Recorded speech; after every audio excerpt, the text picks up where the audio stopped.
Jika Amerika menginginkan saya, silakan mereka mencari saya. Allah lah sebaik-baik pelindung saya. Jika Allah berkehendak menyelamatkan saya, maka Amerika tidak akan mampu menangkap saya meski mereka menguras seluruh harta kekayaan di muka bumi untuk menangkap saya. Sedangkan, jika Allah berkehendak saya terbunuh di tangan Amerika atau antek-antek Amerika, maka sungguh itulah cita-cita saya selama ini. Anwar Al-Awlaki.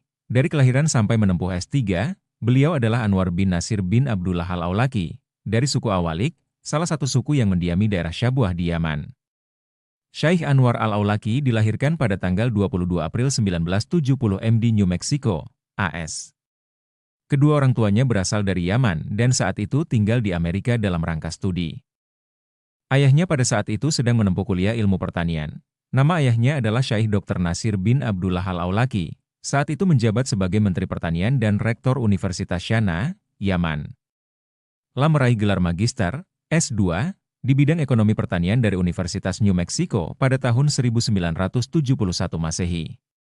Lalu berhasil meraih gelar Doktor S3 dari Universitas Nebraska pada tahun 1974 Masehi. Setelah itu ia bekerja sebagai dosen di Universitas Minnesota. Syekh Anwar Al-Awlaki dan keluarganya kembali ke Yaman saat ia berumur 7 tahun.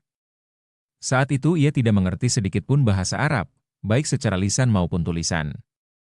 Namun karena masih dalam usia anak-anak, ia bisa mengikuti seluruh pelajaran yang disampaikan dalam bahasa Arab di sekolah dasar dengan Kepala Sekolah Ustadz Qadir Sa'idi Al-Akbari.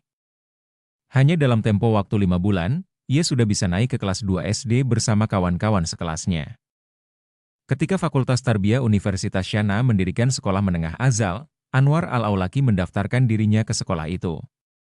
Sekolah itu merupakan sekolah elit, karena murid-muridnya adalah anak-anak para pejabat tinggi pemerintahan, kalangan berpendidikan menengah ke atas dan kalangan saudagar kaya di Shana. Anwar Al-Awlaki menempuh menengah di sekolah itu sampai lulus SMA.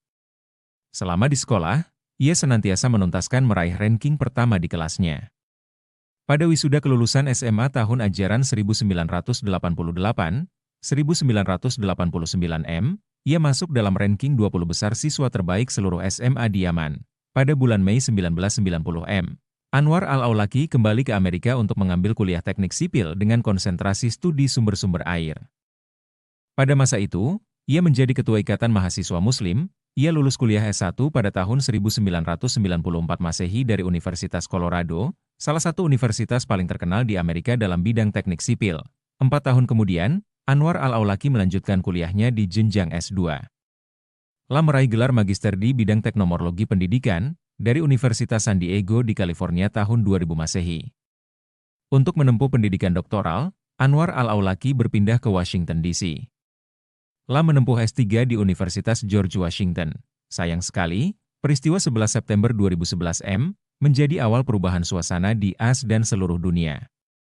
Kebencian orang-orang Zionis Salibis ditumpahkan kepada kaum muslimin, terutama terhadap para pemuda muslim yang memegang teguh ajaran Islam. Hal itu menyebabkan berbagai kesulitan sehingga pendidikan S3-nya tidak bisa diselesaikan. Anwar Al-Awlaki terpaksa harus meninggalkan Amerika dan pergi menyelamatkan diri ke Inggris kemudian ke Yaman. Anwar Al-Awlaki bisa kembali ke Amerika pada bulan Oktober 2002 namun hanya bisa tinggal beberapa bulan. Dia terpaksa harus kembali ke Inggris. Lah berhasil mendaftar ke salah satu universitas di Inggris untuk menyelesaikan kuliah S3. Kali ini tekanan demi tekanan pemerintah Inggris kembali memaksanya tidak berhasil menuntaskan kuliah S3. Lah terpaksa meninggalkan Inggris pada tahun 2003 Lah pergi ke Semenanjung Arab dan akhirnya menetap di Yaman. Ia mengisi hari-harinya dalam kegiatan dakwah, terutama sekali dengan menyampaikan pelajaran dan ceramah dalam bahasa Inggris yang disebarluaskan lewat internet. Ceramah-ceramah dan pelajaran-pelajaran yang ia sampaikan memiliki dampak yang sangat besar bagi perkembangan dakwah Islam di Amerika Serikat dan negara-negara Barat. Fokus pada kajian Islam, Syekh Anwar Al-Awlaki meninggalkan karirnya di bidang pendidikan formal. Beliau lalu berkonsentrasi dalam bidang kajian keislaman dan program-program keislaman lainnya, seperti dakwah, mengimami beberapa masjid, menyampaikan ceramah-ceramah, dan memproduksi kaset-kaset dakwah Islam untuk kaum muslimin yang berbahasa Inggris. Perubahan arah kehidupan beliau dan konsentrasi beliau untuk dakwah Islam didorong oleh kebiadaban invasi negara-negara Salib Barat terhadap kaum muslimin di Afghanistan, Irak, Palestina, Somalia, dan lain-lain. Faktor lainnya adalah perilaku menyimpang para pemuda Muslim di negara-negara Arab yang tidak sesuai dengan ajaran Islam. Faktor-faktor ini mendorong Syekh Anwar Al-Awlaki untuk memfokuskan diri dalam mempelajari ilmu-ilmu keislaman, kemudian terjun dalam dunia dakwah. Beliau belajar kepada banyak ulama di Amerika, Yaman, dan Arab Saudi. Namun ulama yang paling banyak menjadi tempat beliau menimba ilmu adalah para ulama daerah Hadidah dan Syana, Yaman. Beliau telah mendapatkan banyak ijazah ilmiah dari para ulama senior di Yaman. Utamanya para ulama di wilayah Tihamah. Di Amerika, Syekh Anwar Al-Awlaki menjadi imam di beberapa masjid terkenal di wilayah Colorado, California, dan Virginia. Pada periode tahun 2000 hingga 2002 dalam usianya yang ke-36, Syekh Anwar Al-Awlaki menjadi imam pada masjid terbesar kedua di Amerika Serikat, yaitu Masjid Darul Hijrah di dekat Washington, D.C. Ribuan jamaah melaksanakan sholat di masjid itu, di antaranya terdapat banyak duta besar, insinyur, dokter, pebisnis, mahasiswa, dan lain-lain.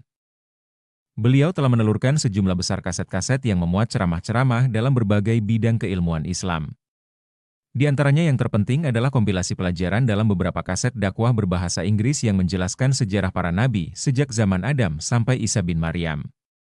Juga dua kompilasi dakwah yang terdiri dari beberapa kaset yang menjelaskan sejarah Nabi Muhammad. Selain itu, beliau juga menelurkan beberapa kaset kompilasi dakwah yang menjelaskan sejarah Khulafaur Rasyidun dan kehidupan alam akhirat. Dalam ceramah-ceramahnya, beliau bersandar kepada Al-Quran dan As-Sunnah. Dan dalam menjelaskannya beliau tidak pernah keluar dari penjelasan para ulama salaf syalih. Semua publikasi dakwah beliau di atas diproduksi dan didistribusikan di Amerika Serikat oleh sebuah perusahaan spesialis media dan terdaftar secara resmi di Amerika dan negara-negara Teluk. Oleh karenanya semua kaset ceramahnya dijual secara legal di Amerika, Inggris, negara-negara Teluk, dan tentu saja negeri dua tanah suci Al-Haramain, Saudi Arabia. Para jamaah haji dan umrah dari Asia dan Afrika, bahkan juga Amerika dan Inggris, membeli kaset-kaset ceramah Syekh Anwar Al-Awlaki di toko-toko kaset di Mekah, Madinah, Jeddah, dan lain-lain. Jutaan kaset ceramah beliau telah terdistribusikan di seluruh penjuru dunia selama 10 tahun terakhir, apalagi di negara-negara yang penduduknya berbahasa Inggris. Selama 10 tahun ini, tidak seorang pun yang membantah isi ceramah beliau. Meski jutaan kaset ceramahnya laris terjual, namun Syekh Anwar Al-Awlaki hanya mengambil 1% saja dari hasil penjualannya. Memang, tujuan beliau bukanlah materi, beliau hanya bertujuan mendakwahkan agama Allah Subhanahu wa Ta'ala, melayani kepentingan Islam dan kaum muslimin, serta mengenalkan ajaran Islam kepada para pemuda muslim dengan bersandar kepada Al-Quran dan As-Sunnah. Belum lama ini, kompilasi ceramah-ceramah terakhir beliau telah dipublikasikan di Amerika Serikat. Penangkapan di Yaman. Syekh Anwar Al-Awlaki ditangkap oleh pemerintah boneka Yaman pada pertengahan tahun 2006 di Yaman. Beliau mendekam di penjara Yaman selama 1,5 tahun atas permintaan dari Amerika Serikat dengan tuduhan melawan pemerintah Yaman. Selama di penjara, beliau berulang kali diinterogasi oleh FBI atas tuduhan berinteraksi dengan para pelaku serangan 11 September 2001 Meski demikian, Amerika tidak mampu menekan pemerintah Yaman dan Amerika tidak memiliki secuil pun bukti keterlibatan beliau dalam serangan 11 September. Penahanan secara zalim itu, padahal Syekh Anwar tidak melakukan satu kejahatan pun, telah mendorong beberapa suku di Yaman melakukan demonstrasi menuntut pembebasan beliau. Hal itu semakin menyudutkan pemerintah Amerika. Tuduhan negara-negara salibis. Negara-negara salibis Barat menuduh Syekh Anwar Al-Awlaki terlibat dalam 14 kasus kejahatan terorisme di Amerika Serikat, Kanada, dan Inggris. Di antaranya adalah tuduhan memiliki keterkaitan erat dengan dua orang mujahid pelaku serangan 11 September, Nawaf Al-Hazimi dan Khalid Al-Mihdar. Tuduhan lainnya adalah memprovokasi seorang mujahid, Nidal Hasan Malik Fakallahu Asrohu, semoga Allah membebaskannya dari penawanan, yang melakukan serangan terhadap pangkalan militer AS di Texas sehingga menewaskan 13 tentara Amerika. Selain itu, ia juga dituduh memprovokasi seorang mujahid Nigeria, Umar Faruk Fakallahu Asrahu, yang ditangkap oleh aparat keamanan AS dengan tuduhan hendak membajak pesawat sipil AS. Penangkapan di Yaman.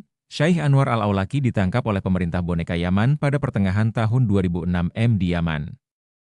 Beliau mendekam di penjara Yaman selama 1,5 tahun atas permintaan dari Amerika Serikat dengan tuduhan melawan pemerintah Yaman.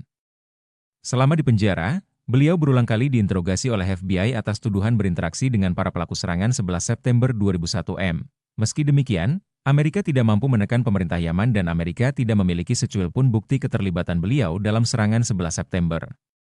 Penahanan secara zalim itu, padahal Syaikh Anwar tidak melakukan satu kejahatan pun, telah mendorong beberapa suku di Yaman melakukan demonstrasi menuntut pembebasan beliau.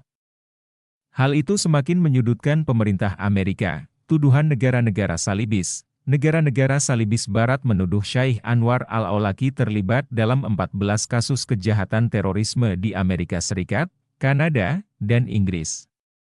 Di antaranya adalah tuduhan memiliki keterkaitan erat dengan dua orang mujahid pelaku serangan 11 September, Nawaf al-Hazimi dan Khalid al-Mihdar. Tuduhan lainnya adalah memprovokasi seorang mujahid, Nidal Hasan Malik Fakallahu Asrohu, semoga Allah membebaskannya dari penawanan, yang melakukan serangan terhadap pangkalan militer AS di Texas sehingga menewaskan 13 tentara Amerika.